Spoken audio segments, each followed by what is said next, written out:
Welcome to the DMF. I am your host, Justin Yachts, and today my guest is William Grefé. He is a famous director from the 60s and the 70s. Enjoy. Okay, today I have a guest with me. I have William Grefé, or Bill Grefé to his friends. He is an amazing filmmaker. Worked in Florida for quite some time. And I want to thank also Kim Houston Acting Studios for putting this together, as well as Kim Houston. And how are you doing, William Grefé? Terrific, terrific. Uh, I've got Awesome. so So, what was it like? My first question is, what was it like growing up in Florida? well, Florida was small then, and everybody more or less knew each other and all, and it was not jam packed. I think half the United States is moving to Florida now, so Yeah. it was but, you know they seemed to typecast me being in the Everglades making movies. So when I was a kid, we were out in the Everglades in airboats and stuff, and during the World War II, it was they sunk so many German submarines that you could not swim at the beach. I mean, it was solid oil and debris and all from all the ships that the German submarines sunk. So, and then they confiscated every hotel on Miami Beach and turned them into army barracks. And the army trained there. Actors like Clark Gable and all trained in Miami Beach. So it was an interesting time, when I was a kid, but I was always barefooted and my feet were like leather. I could step on a stand spur and it wouldn't even hurt me. But That's fun. well, I'm what you call a Florida cracker. So um, you seem to love movies at a young age. I saw that one of your favorite films was Gunga Din, and you really gravitated toward John Ford films. What was it about those films that well, what I you liked? loved about Gunga Din, if you watch Gunga Din, and I've tried to put this in some of my movies, some of the action scenes were done with a sort of a little Yeah. bit of comedy in them, and so I enjoyed that. But when I was a kid in high school, I memorized the Rudyard Kipling's Gunga Din, which for some reason, it's embedded in my brain. I can still say it. If anybody Really? huh? You want to hear Really? it? Yeah, let's hear it. Well, I tried to do it with a British accent. So now you may talk of gin and beer when you're quartered safe out here, and you're sent to petty fights at Aldershot. But when it comes to slaughter, you'll do your work on water, and you'll lick the bloomin' boots of him that's got it. Now, in India's sunny clime, where I used to spend my time, a servant of His Majesty the Queen, of all that black-faced crew, the finest man I knew was our good old grittin' Gangadine. Now, I shan't forget the night when I dropped behind the fight with a bullet where my breastplate should have been. Oh, I was choking mad with thirst, and the man who spied me first was our good old grittin' Gangadine. Now, I shan't forget the night where he lifted up my head and he plugged me where I bled, and he gave me half a pint of water green. It was crawling and it stunk, but all the drinks I've drunk, I'm grateful as that one from Gungadine. So I'll meet him later on to the place where he was gone, where it's always double drill and no canteen. He'll be squatting on the coals, giving drink to poor damn souls, and I'll get a swig in hell from Gungadine. So anyway, Wow. So anyway, I really love that, you know, and another movie was Drums Along the Mohawk. So Mm. uh, like the John Ford stuff too a lot. Uh, uh, so anyway, those are some of my favorite Yeah. movies. Now I found that you kind of acted in a you ended up playing Jonathan and Arsenic and Lace, like you were You know, pulled off, and then you did like a one-man show. yeah, what happened is I played Jonathan, and this is in high school, and then we had done a one-act play called Submerged, and they Mm. wanted there was a contest in Florida, so I memorized the whole one-act play with there was like 4 different characters, so I Mm. played all 4 characters, and I edited, and I won the Florida best actors contest, in high school, Mm. and they sent me to the majors, a major thing up in Ohio, and I competed in that, and I came in second. I didn't win, but I came in second out of 48 states back then.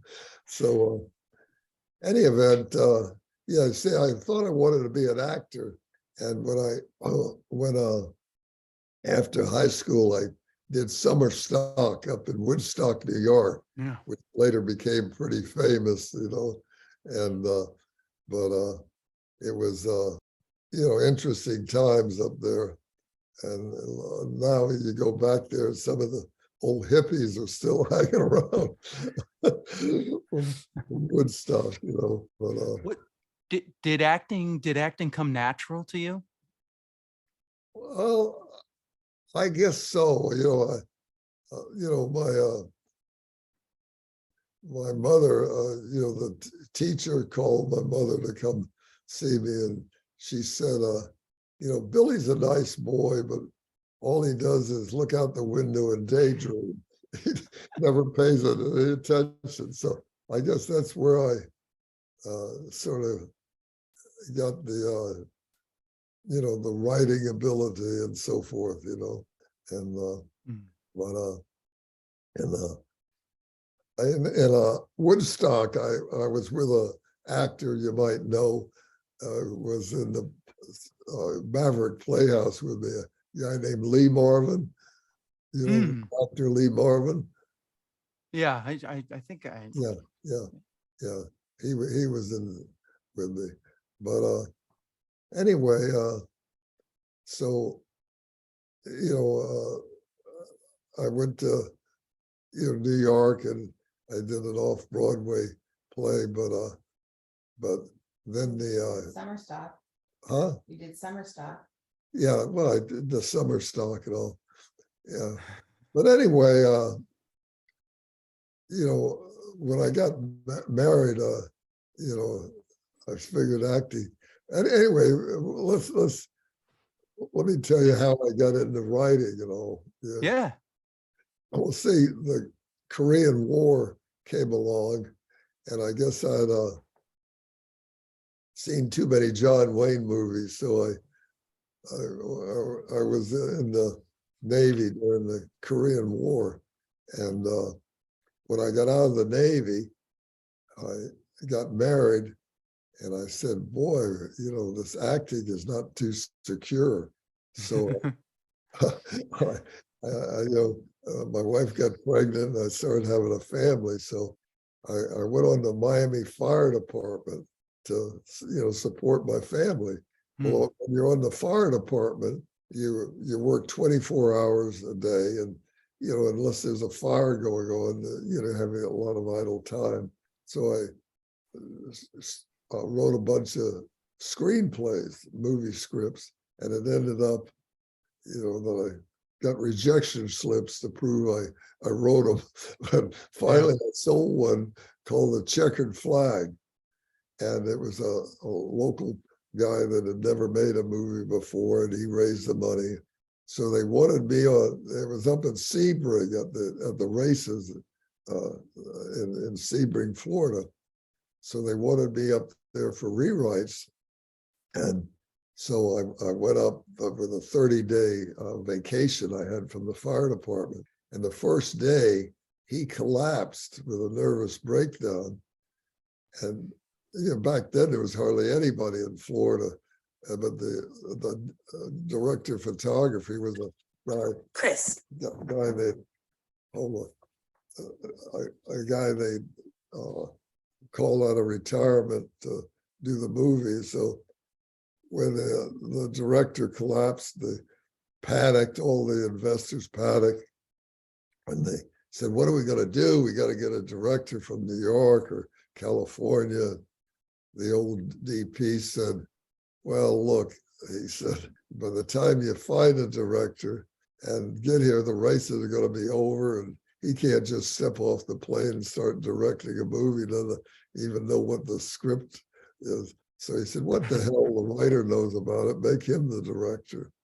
So they drafted me in a motel room at 1 a.m. to direct the movie, I'm there, oh God, I'm going to direct this movie, Yeah. Well, naturally, I directed a couple stage plays, and I knew actors, and naturally I knew the script, but I knew nothing technically. And see, directing movies is half on the technical side and half on the actors and the script and all. And so after that movie, fortunately, it made money, which if a movie doesn't make money, you never do another one, So money. You're out of business. So anyway, here I'm on the fire department with 3 kids. And so when that movie came out, my wife, I give all the credit in the world to, because if you had a civil service job, especially my generation, you had a pension and you were set for life. Yeah. And here I had three children. And I told my wife, I want to try to be in the movie business. And she went along with me and let me quit the fire department. And so, as you know, I've made over 20 movies now and freelanced. And so that was a situation that, she was a gem to support me and let me go along with it, So she was supportive of it. She didn't say, you're crazy, stop that. No, I mean, that's what I said. There'd be 100,000 women would have said, no, no, no. But my wife went along and said, no, you can do it, and this and that. So she encouraged me to do it. And so she was a great supportive gal.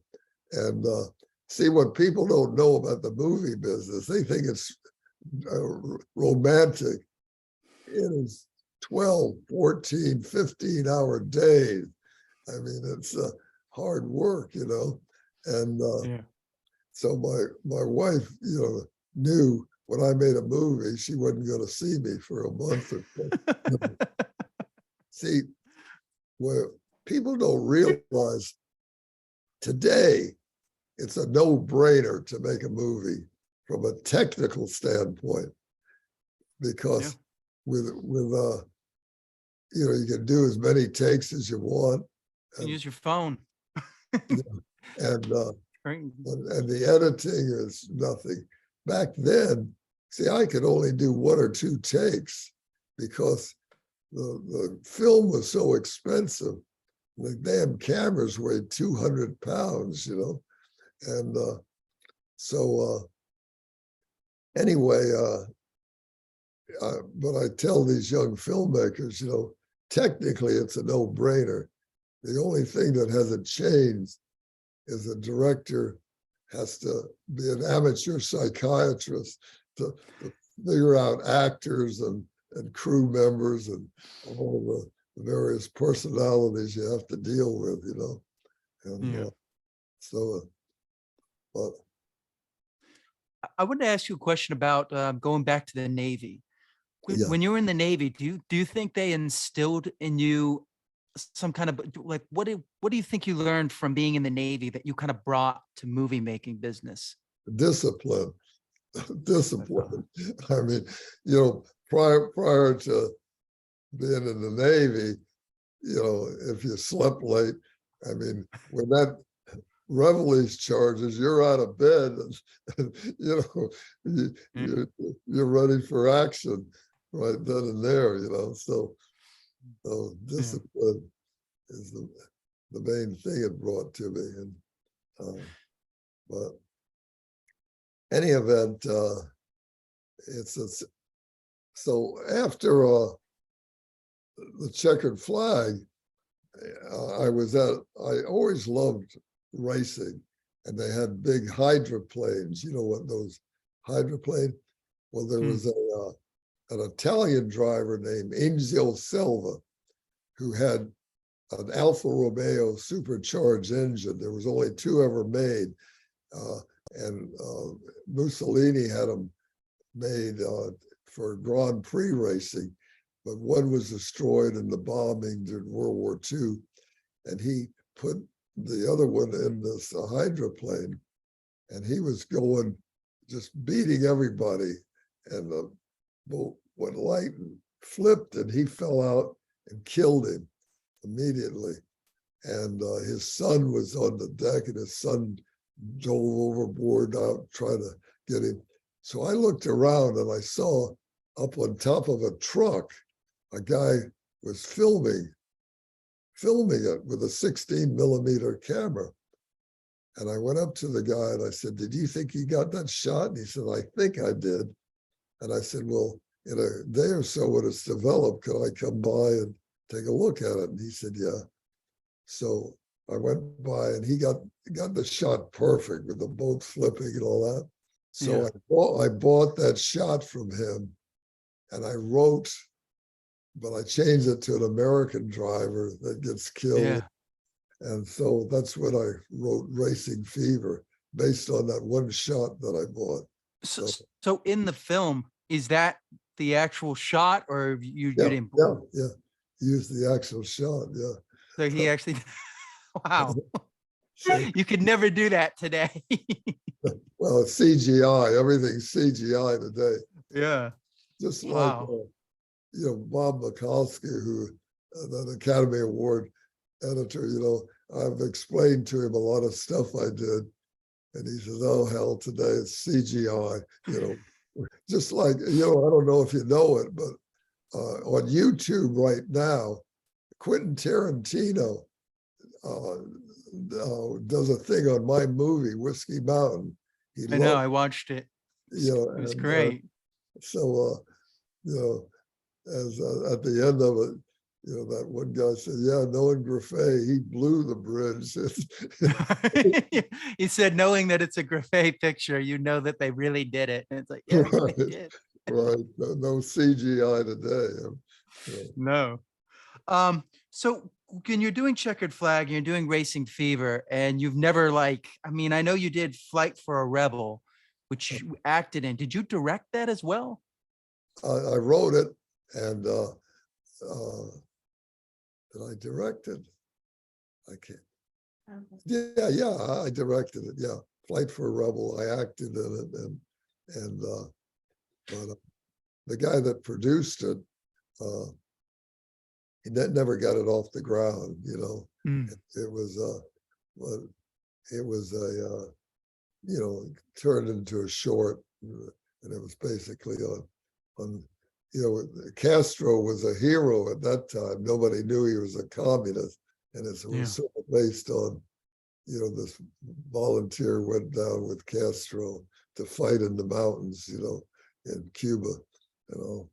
So anyway, Did that give you a familiarity with the camera? Because when you did Checkered Flag and Racing Fever, were these different cameras, or well, that one was the that one was 16 millimeter, and it was like mm, two people in the crew, but when you're working with a 35 millimeter, yeah, 200-pound camera, with a crew, it's a lot different ball game, And Yeah. the only movie I made on 16 millimeter was the one I did in California with the psychedelic This, yeah. with which I shot with no script.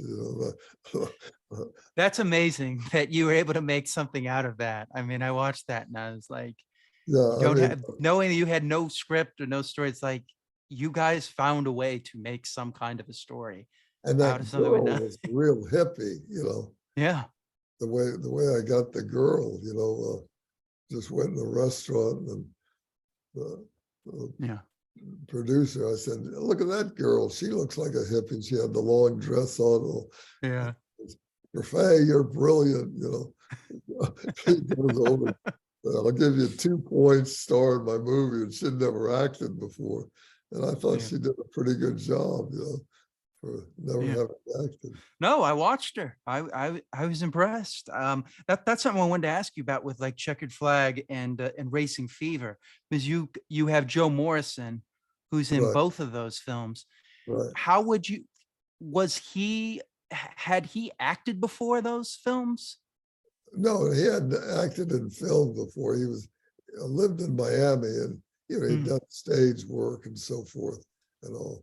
So, uh, and then, but Charlie Martin was the older guy. yeah.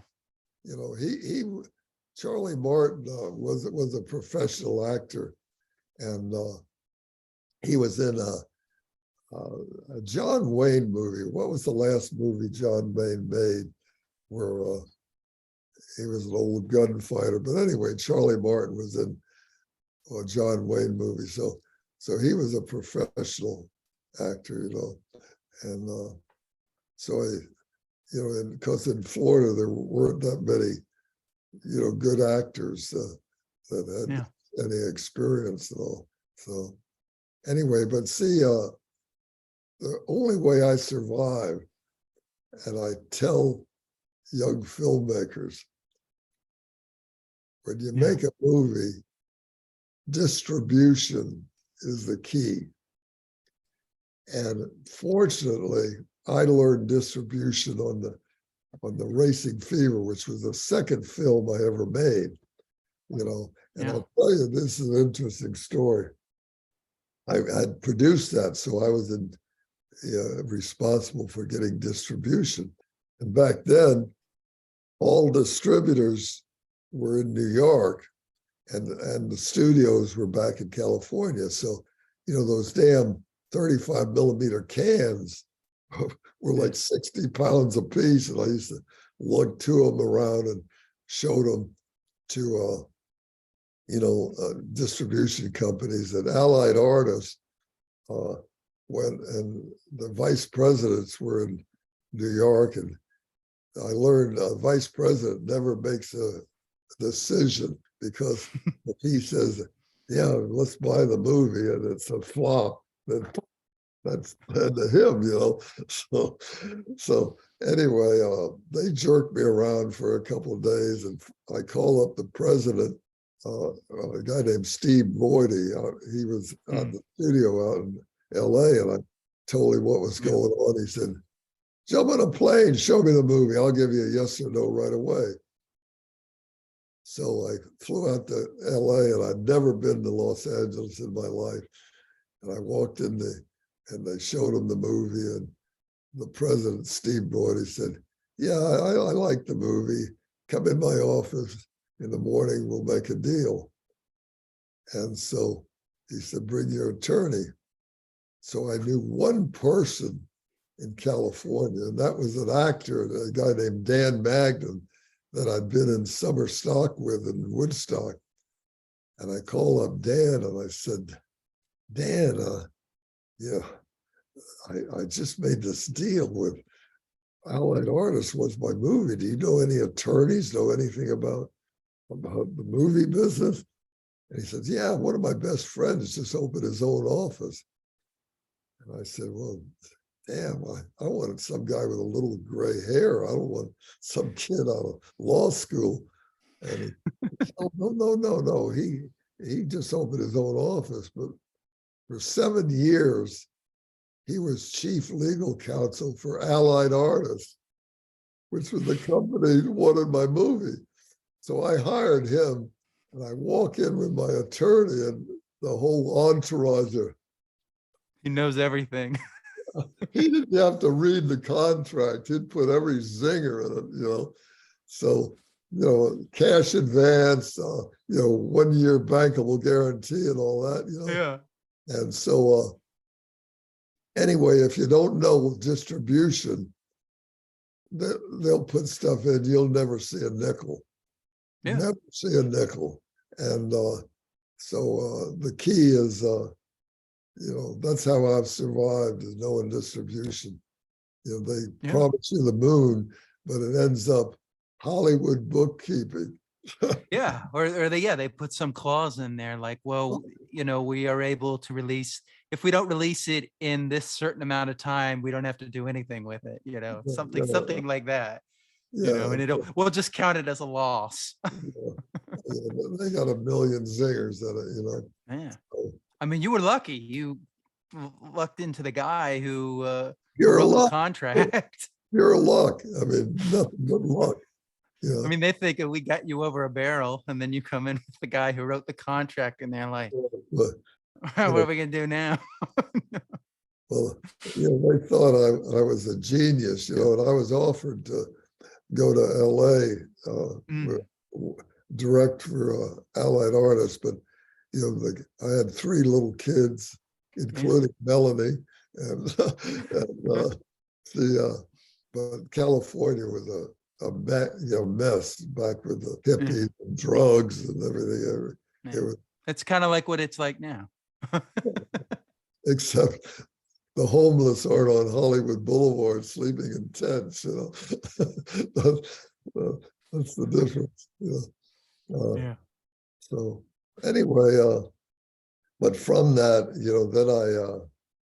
then some building contractor wanted to be a movie producer, and a guy had a script, The Sting of Death, the jellyfish monster, which today they'd laugh you out of the theater.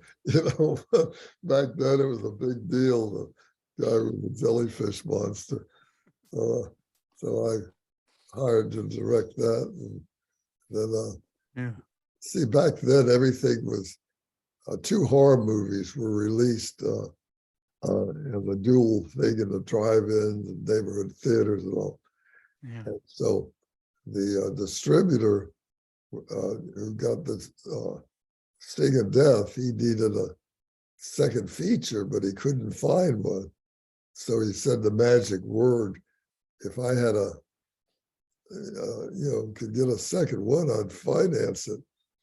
But back then, the filming was slow. The editing was a nightmare.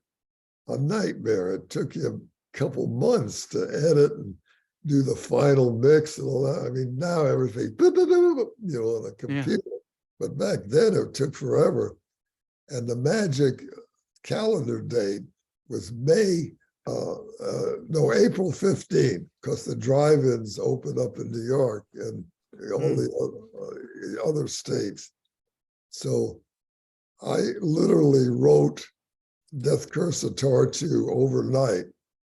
I wrote it in 24 hours, and I filmed it in 7 days. And I say, I tell everybody, Tartu will not die. I tried to kill him off in the movie, but he will not die. More people call me about Tartu. And, really? Not Sting of Death? No. That's funny. For some reason, Sting of Death everybody likes because it was so insane, that left you out of the theater today. But back then it was really the jellyfish monster. I was quite impressed with Sting of Death. I mean, it's not bad looking. I know what limitations you guys had, and it's like it's still all there. I like that you gave him a kind of a backstory. I shot that in 10 days. 10 That's days, amazing. you know. I mean, now just like Bob Mikulski, as I told you, was 14 months on a movie, 14 months. And, these people that have never made a movie, that if they criticize you, let them Yeah. try and make a movie in 10 days. See what Yeah. it's like, you know? That's you gotta really know your stuff. Now you have Joe Morrison. He comes back for Sting of Death. Right. Did you how was he directing wise? Did you like directing working with him or like Yeah, I like Joe. Joe was good. And but he went to California afterward, but never did anything, yeah. you know, because California, you know, they end up being a waiter. you know. People Yeah. don't realize what a tough racket is to Yeah. break in as an actor out in California, I I'll mean, tell this you, he was really good in I thought in Checkered Flag as well as Racing Fever. yeah, he You know. did a good job. Yeah, yeah. Joe, the last time I saw Joe was at Quentin Tarantino's theater. He came to see, see the movies. Yeah. They showed Hook Generation and Impulse in, Mm. in, in the theater. And but interesting thing. Afterward, they wanted me to sign posters and stuff. And this guy came up and he had an Impulse poster, and Yeah. I didn't know who he was. I signed the poster. I'm back in the lobby. And a friend of mine said, "You know who that guy is?" And I said, No, he wanted my autograph on his poster. He said, "Oh, he just won the Academy Award." And it was Bob Mikulski, the editor, and he was always a fan of Impulse. And now he's the one with his company is releasing it on Blu-ray. Yeah. No, I think I don't know. Yeah, I love Impulse. We're gonna get to Impulse because I've got a million questions about Impulse. But with Sting of Death, I love what Doug Hobart brought to the creature. It's like it kind of looks like a Portuguese man of war as opposed to a jellyfish. Yeah, I mean, Got the giant trash bag over his head, but like the way you did it, it looked clear. So it just yeah, I thought it was a really interesting monster. I mean, the only thing I would have changed is maybe on the flippers not showing the skin. I would put like some yeah, black tape or that was something on there, we but should have had I know what limitations you guys were under, so I was like, yeah, I'll let it go. yeah, we should have had black socks or something, Something like that, yeah.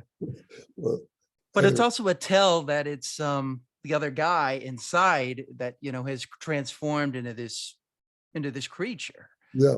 Um, yeah. Uh, And you uh, got Neil Sedaka to do a song like today. That would be like what hundreds of that. That would have been the whole budget of the oh, film. yeah. Well, yeah, I had nothing to do with that. The Oh, really? one of the associate producer uh, knew some people at the nightclub, but they went, and I don't Mm. know what they paid him, but they Oh, paid him to do that song, So yeah. that and so anyway, I incorporated that dance number, based Yeah. on the song. So It's great. It looks so from like the 60s. It works. It looks like that beach uh, party vibe, especially the way you shot it with like the uh, the uh, close-ups and everything. right. So uh, Um and you shot that with the Aeroflex, I believe, right? yeah, I used an arrow. The Mitchell was so big and heavy, Yeah. and a lot of films I had to use the Mitchell, but I preferred the Aeroflex. Uh, The only trouble with the Aeroflex, it only had a 400-foot magazine, where the Mitchell had Yeah. a 1,000-foot magazine. And Yeah. so, It's but the Aeroflex, you could move faster, and because the Mitchell was so heavy.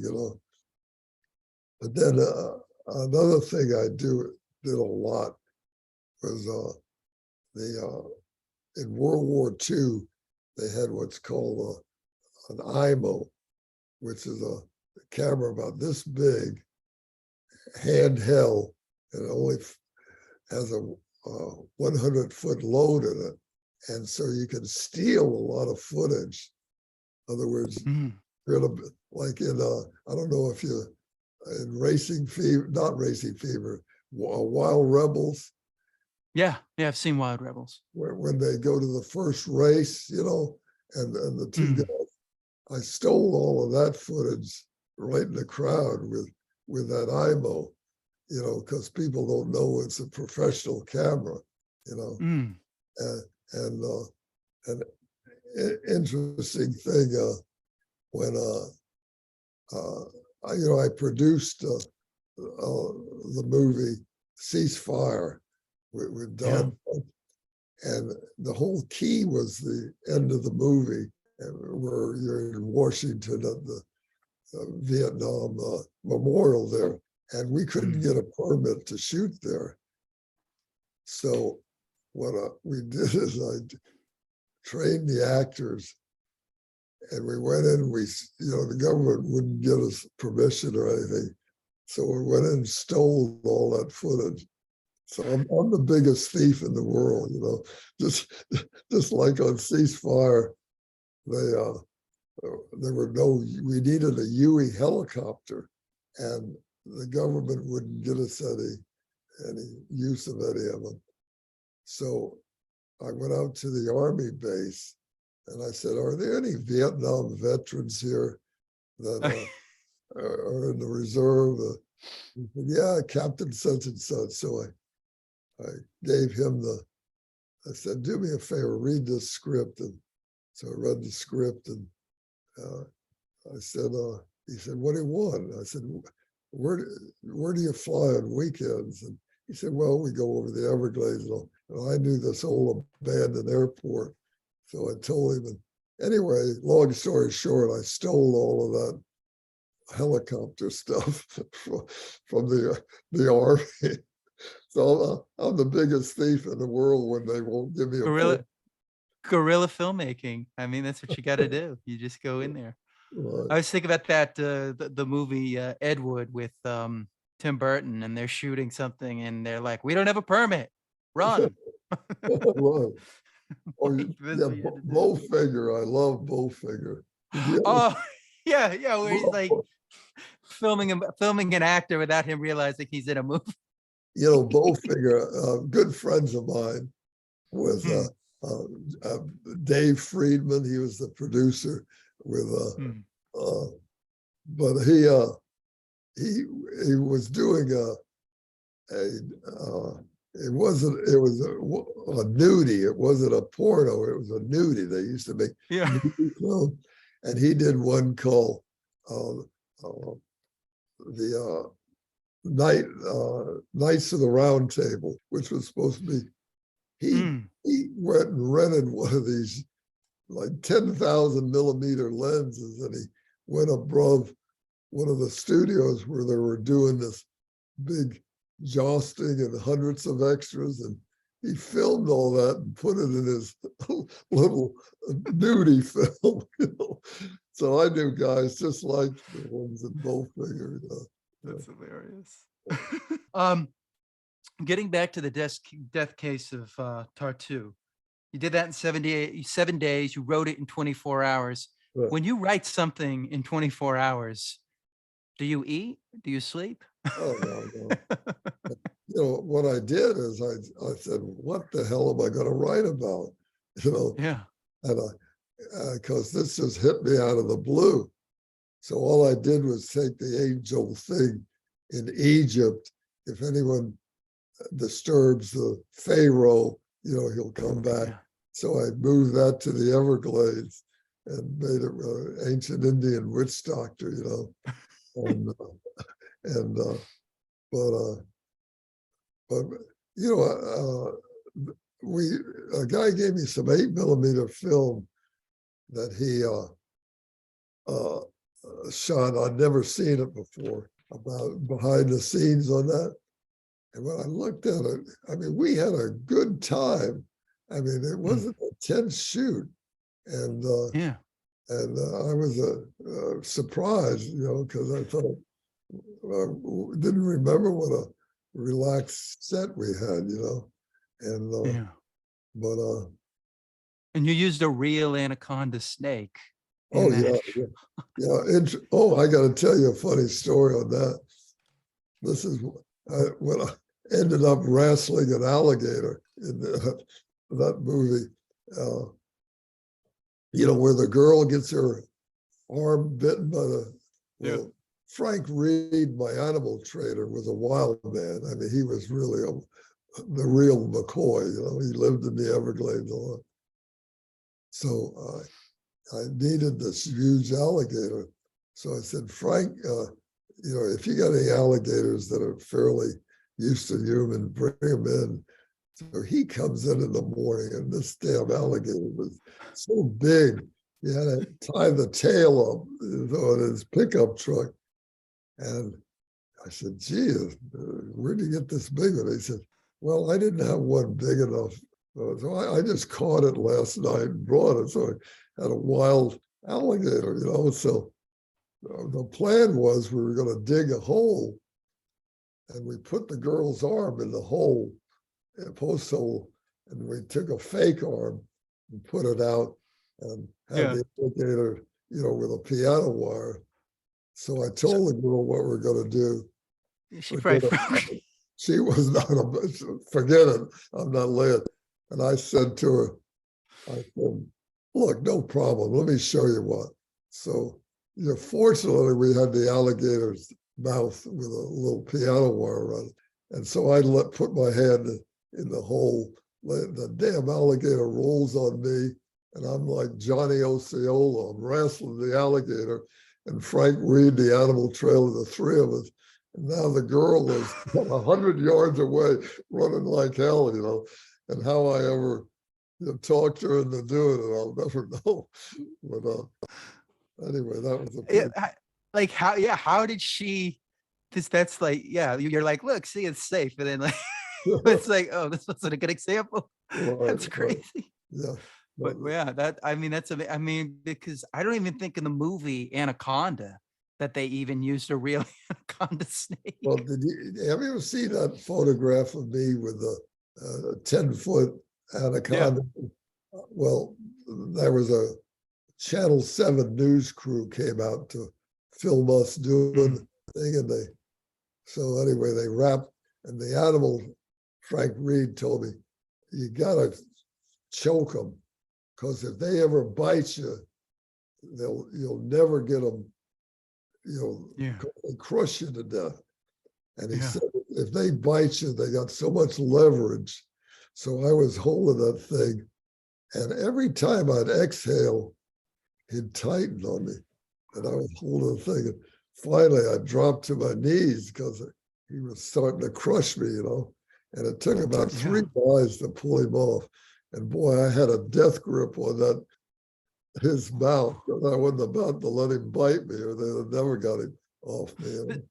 Is this the shot in the film where he's like wrestling the thing and you can see it Yeah, tightening around him? And I'm just like, that's real. And yeah, he's really doing like if that thing, ooh, wow. yeah. That's amazing. See, Frank had You never got that to acted. work. Yeah, Frank, Yeah. animal trainer, had never acted before, and I could never get any actor to wrestle an anaconda, And so what I did is I used Frank as an actor, but I dubbed his voice. That's not his real voice. Ah, I dubbed with an actor's voice. So interesting. Interesting. I didn't know that. You dubbed the voice. yeah, But yeah, I mean, it's amazing. You got that done in 7 days. yeah. Um, moving on. So the Devil's Sisters, we haven't talked about the Devil's Sisters, but why do you think it was so hard? Because you just kind of like in recent years found it. Why was it just because there wasn't that many prints of it? Yeah, they see what we used to do. Prints were very expensive. So Mm, they used to do what they call bicycle. In other words, you'd play Miami in like 6 theaters, then you'd move the print to Jacksonville, mm, play 6 prints and move them around. So there wasn't that many prints made, and it just disappeared, And fortunately, it was released real big in Germany, and mm, I found some collector had it, but the last 6 minutes was missing on the thing, and mm. so I've looked and looked and looked to try and find that last 6 minutes. So it's you know, I found a version. I was trying to download it, but it said it's like in Spanish. I don't know if it has the ending or not, but they wanted my email address, and I was like, I don't know this website. could you? But Is there any way to find that? yeah, yeah, I can send it to you. Oh, I can send you the link to it. I don't know if they actually have the ending, but that was the only thing I could find until I went to your website, and then I saw, oh, it's here. But I think you have to. Is it digital, or do you have to, or are you mailing a physical copy from your website? uh, well, no.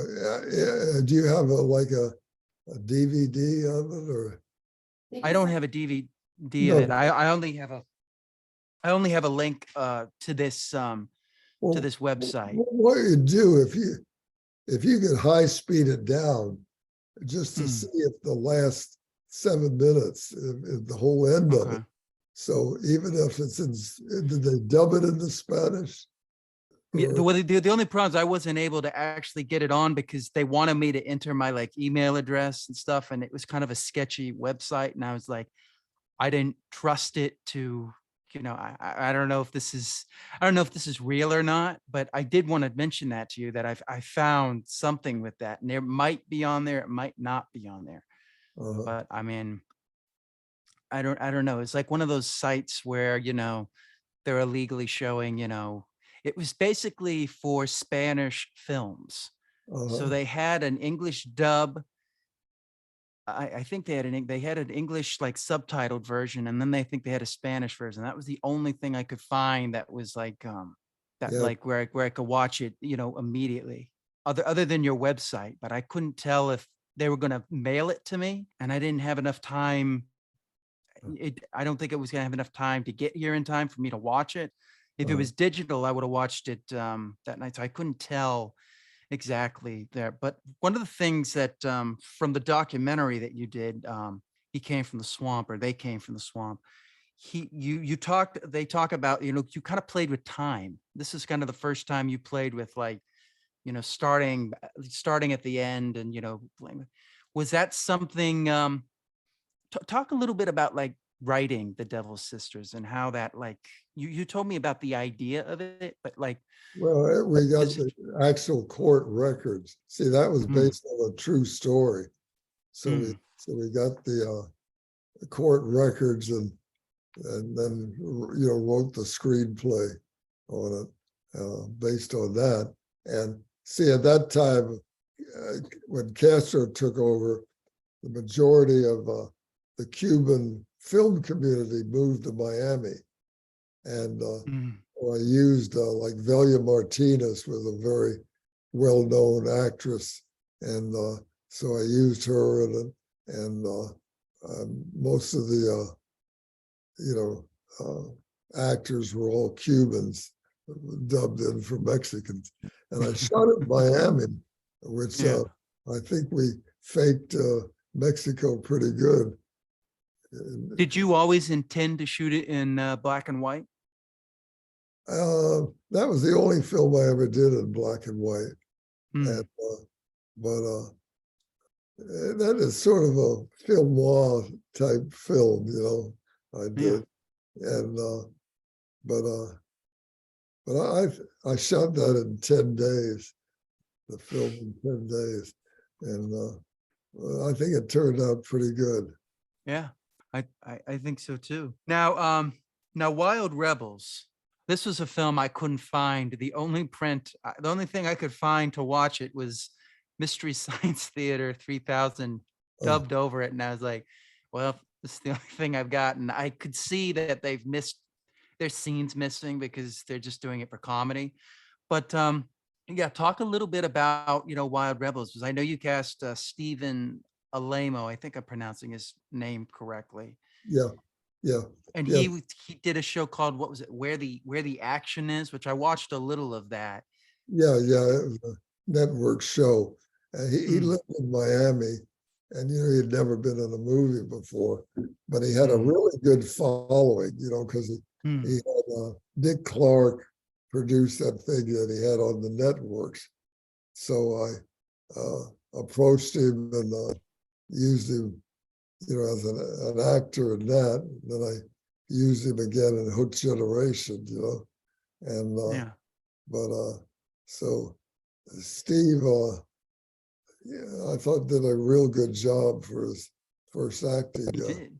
gig, and but uh, but he was well known with all the bubblegum set, at that Yeah. time, and so How did you get Steve? Like, did he audition or like? no, no, I just approached him and Mm, you know he wanted to do a feature, because his agent wanted too much money, but yeah, but Steve more or less overrode his agent and yeah, told him he wants to, do a feature, So because I'll tell you an interesting story. This is yeah. for young filmmakers that are trying to get a name actor. When I did The Naked Zoo, I wanted Rita Hayworth, and I went out, and my total budget was, it was one of my big budget films, 250,000. So I went out to LA and I dealt with her agent, and he wanted 250,000 for Rita, and That's the budget. I said, no, no, all I got's 50,000, no deal, So I argued with him a couple of days, and he wouldn't budge. So anyway, I called my investors back in Florida and I said, listen, you got to trust me. Wire me $50,000. And they wired me 50,000. I went to a bank and I got a cashier's check. And I walked into that agent and I said, look, you and I have been arguing for 2 days. And I told you I've only got 50,000. There it is. I will escrow that at any bank in the state of California. You got a deal. There's an old saying, money talks and what walks. See, so agents will always ask, but if you got the money up front, see, because they I think want he thought he was playing hardball with you because he thought like you had more money, and he's like, and you're like, no, no, no, I'm serious. to, Here's 50 grand. This is what I got. that's it. I think he finally got the message after like you walked Right, in with the money. right. And it's like, okay, he's serious. Now, with Wild Rebels, you also had Lewis. I can't pronounce. How do you pronounce his last name? The light heavyweight champion of the world at the Oh, time, Willie Pastrana. Willie Pastrana. Estrada. Estrada. Estrada. What was he like to work with? Willie was crazy as a bed bug. I mean, you know, he I had a nephew that was only 18-year-old kid, and I had to assign him because Willie would stay up all night and come home at 6 in the morning, go to bed, and then we had a 7 o'clock call, and I'd have to get him You out of show up bed. hungover. But I thought Willie did a fantastic job for not being an actor, you know. Yeah. But the worst thing he did to me is when I did the Hook Generation. At the end of the movie, he's in the swamp, and the FBI shoot him and all of this, and he had a 45 caliber revolver, not an automatic, and we had blanks in it. So we were shooting in what's called Gretel's Park, and he lived right next to Gretel. So after his big death scene, he said to me, Bill, I live right here. Are you finished shooting? And I said, yeah, Willie, you can take off. So he leaves, but he doesn't turn the 45 in. And so there's a big lake there. And there was a man, his wife, and two kids are on the other side of the lake. And Willie's got this revolver with blanks in it. And the guy gets his wife and kids in the boathouse, and he runs to a payphone. Well, here I'm deep in the swamp shooting and all of this, and I hear all these sirens, and Willie's walked home by then, and here I'm surrounded by police. There's a madman loose and shooting people in the park, So Yeah. Willie, and one time he came. I'd finished shooting. It got dark, and I had to do some close-ups of Willie. And Willie comes in. He's got a big shiner. Somebody had hit him, and I said, "What the hell happened?" And he says, "Gee, I don't. Some guy ran me off the road and hit me." And so he wouldn't tell me exactly what happened. And I said, so the guy riding with him, I got him a son. What happened? He said, well, Willie ran this 18-wheeler, cut in front of him, and 18-wheeler came up to Willie and gave him a punch right through the window. And I said, well, what did Willie do? And he said, well, the guy was up against his truck.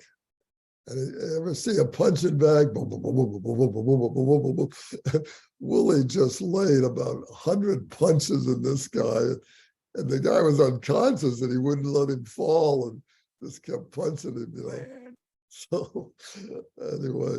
But, So no wonder he didn't want Steve Alamo to beat him up in the ending scene. Right. Anyway, yeah, Willie was a wild man. But he loved my wife. He always called. At one time, he called my wife, and she'd been angry at somebody. I forget what it was about. So she answers the phone. Hello, what is it? Grace, what's the matter? Moonchild. He called her Moonchild. He was into, she was a Cancer. And what's the matter, Moonchild? You want someone's legs broken? I'll be happy to help you if you need anything. Oh, this is a true story too.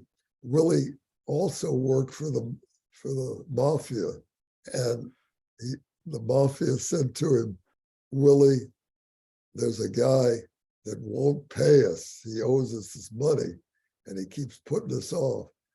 I want you to go there, and I want you to collect, take notes. So Willie goes to the guy's house, and the guy sitting there had been in an automobile wreck, and he had a broken leg, and his legs in the cast. And Willie says, hey, baby, the boys want their money today. I got to collect. Yeah, Willie, tomorrow I'll give you the money. No, so anyway, they argue back and forth. Willie takes a baseball bat, breaks the guy's leg through the cast again. And the guy magically paid Willie. So Willie was a real McCoy, I'll tell you. Anyway. And it's amazing you were able to direct him. Right. Wow. Yeah. One thing I was curious about in the last shot in Wild Rebels, when he goes down the stairs, how did you shoot that? Well, that see, there were two lighthouses. The Mm, exterior of that was down on Key Biscayne. That was about a 200-year-old lighthouse. It had been mm, there forever, but there were no staircases in there. So I shot the exterior because it was a very, and then I had to go up to Jupiter, Florida. There was another lighthouse that had mm, the stairs, and so I had to match everything, mm. the stairs and all of that. And but you're talking about where the guy falls down. Or, Yeah, and you've got like almost a POV shot of it, and then you go into like a what I did physical. is had the actor go on the railing like this, like he was going over. Yeah. Then I took a dummy and Okay, that is a dummy. Okay. the dummy went all the way down, and then I had the act down below on the one of the stairs that he jumped. So the shot was actor goes over all the way down, and then the guy close up the guy. Yeah. I was in really good shape, but I climbed that White House probably 100 times. My legs were so sore that night I could hardly get out of That's bed the great. next day. And those are heavy cameras, people. That's something Well, people don't yeah, realize. These are yeah, not. yeah, These aren't yeah. easy cameras. Wow. That's because I love that shot, and I was like looking. I was like, okay, kind of looks like a dummy, but I like. So that's how you were able to make it Uh, look yeah, it blend. turned out really good. Yeah, yeah. Yeah.